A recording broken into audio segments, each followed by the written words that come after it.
नमस्कार, मी गणेश आचवल. स्वामी कृपा क्रिएशन्स या यूट्यूब चॅनलमध्ये तुम्हा सर्वांचं मनपूर्वक स्वागत करतो. आनंद एका गोष्टीचा होतो आहे की काही महिन्यांपूर्वी 2:22 प्रयोगाच्या वेळेला माझ्या मित्राला प्रियदर्शनला भेटलो होतो. त्यानिमित्ताने त्याची मुलाखत आपण प्रसारित केली होती चॅनलवरती. त्याला खूप प्रतिसाद मिळाला. तेव्हा तू सांगितलं होतंस की हे वर्ष नवीन काय काय घेऊन येणार आहे आणि आता ऑल इज वेल म्हणत पुन्हा एकदा आपण इथे भेटतोय.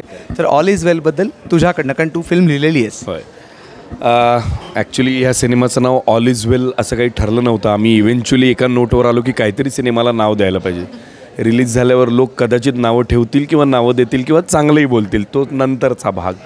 पण आम्हाला खात्री आहे सिनेमा मस्त इंटरेस्टिंग झालेला आहे. सिनेमा खरा झाला आहे, सिनेमा ऑर्गॅनिक झाला आहे. सिच्युएशनल कॉमेडी माझ्या मते आमची मला असं वाटतं की ह्या गोष्टीत आम्ही अत्यंत यशस्वी ठरलो आहोत की ती सिच्युएशनल कॉमेडी अत्यंत छान पद्धतीने लोकांसमोर आम्हाला सादर करता येते. कुठल्याही पद्धतीने सिनेमात आम्ही अशी एकही गोष्ट केलेली नाही आहे की जी ओढून ताणून आणता येईल. ओघाने जेवढी गोष्ट नेता येईल तेवढे नेण्याचा प्रयत्न केलेला आहे. सायली, तू आणि प्रियदर्शन तुमची जी केमिस्ट्री आहे ती यापूर्वीसुद्धा आम्ही बघितलेली आहे. तर या सिनेमाच्या निमित्ताने पण तुमची जोडी आहे, तर काय सांगशील? आय थिंक चूकभूलच्या वेळेला आमच्या भूमिका खूप वेगळ्या होत्या. ते एका वेगळ्या काळात सेट केलेलं ती सगळा सेटअप होता आणि आत्ताचा जो सेटअप आहे तो आत्ताच्या काळातला आहे आणि खूपच वेगळ्या भूमिका आहेत आमच्या. पण त्याच्यातला जो त्याला मराठी शब्द एक्झॅक्ट माहिती आहे, पण ज्याला बँटर म्हणतो ना आपण, की तू मेमे जी आहे ती कॉन्स्टंट आहे आय थिंक दोन्ही ठिकाणी. आणि ती परत एका वेगळ्या भूमिकेत एकमेकांबरोबर करायला मिळालं ह्याबद्दल खूपच गंमत वाटली मला. तुझी या चित्रपटातली भूमिका नेमकी कशाची आहे? मी एक फिमेल कॉन्स्टेबल आहे आणि माझे एक सर आहेत जे अभिजित सर आहेत आणि आम्ही एका करंटली म्हणजे सिनेमाच्या जी सिच्युएशन आहे त्यात आम्ही या चोरांच्या मागे लागलेलो आहोत असं आहे. आणि त्याच्यात चोर म्हटल्यावर, चोर पोलीस म्हटल्यावर एक टिपिकल नातं डोळ्यासमोर येतं, पण हे थोडंसं वेगळं आहे कारण चोर खास आहेत. तर ते का खास आहे ते कळेलच आय थिंक तुम्हाला सिनेमा बघितल्यावर.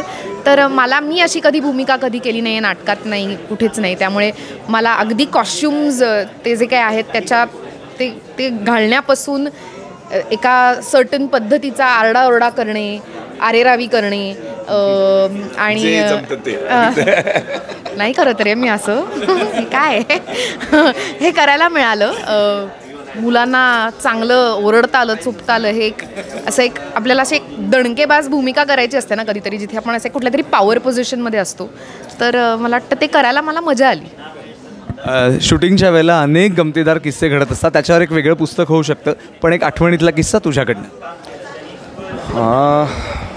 आता असं ना काय होतं माहिती आहे का, सगळेच किस्से नाही होतं काय, शूटिंग झालेलं असतं 1.5 वर्षांपूर्वी आणि आत्ता एकदम ते एवढं स्टोरेज आता नाही आहे कोणाकडे, सतत बदलत राहते. पण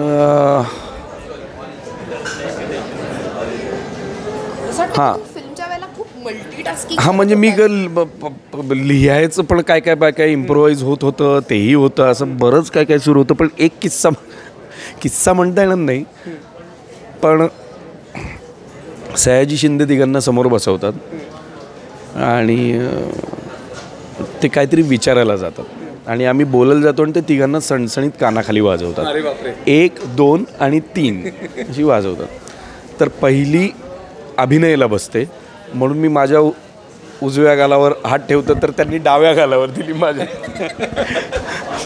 नंतर ते लागलं नाही ना, म्हटलं नाही लागलं नाही काय.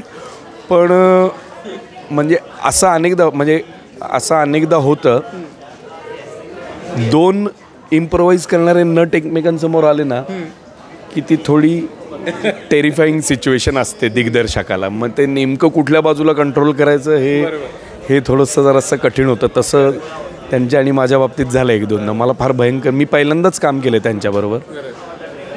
पण नटात म्हणजे आपण ज्याला अनुभव, तजुर्बा म्हणतो, इतका भयंकर अनुभव आहे त्यांच्याकडे, इतका पराकोटीचा अनुभव आहे त्यांच्याकडे सिनेमांचा, की ते कॅमेरा अँगल ज्या पद्धतीने सेट व्हायचं ना त्या पद्धतीने त्यांना लक्ष द्यायचं की आता काय शूटिंग होणार आहे. It was so so into it. मग त्यामुळे त्यामुळे त्यांना फार वेळ नाही लागत अशा सगळ्या कॅरेक्टर्सना सटासट पोर्ट्रे करायला. मजा आली.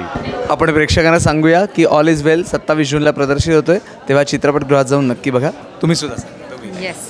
27 जूनला ऑल इज वेल नावाचा आमचा चित्रपट येतोय. प्लीज थिएटर्समध्ये जाऊन बघा. आम्ही तुमची वाट पाहतोय आणि तुमच्या प्रतिक्रिया जरूर कळवा. येस, अख्ख्या फॅमिलीला घेऊन जा आणि एन्जॉय करा, धमाल करा. आणि हो, आपण हे पण सांगूया, व्हिडिओला लाईक करा, शेअर करा, चॅनलला सबस्क्राईब करा.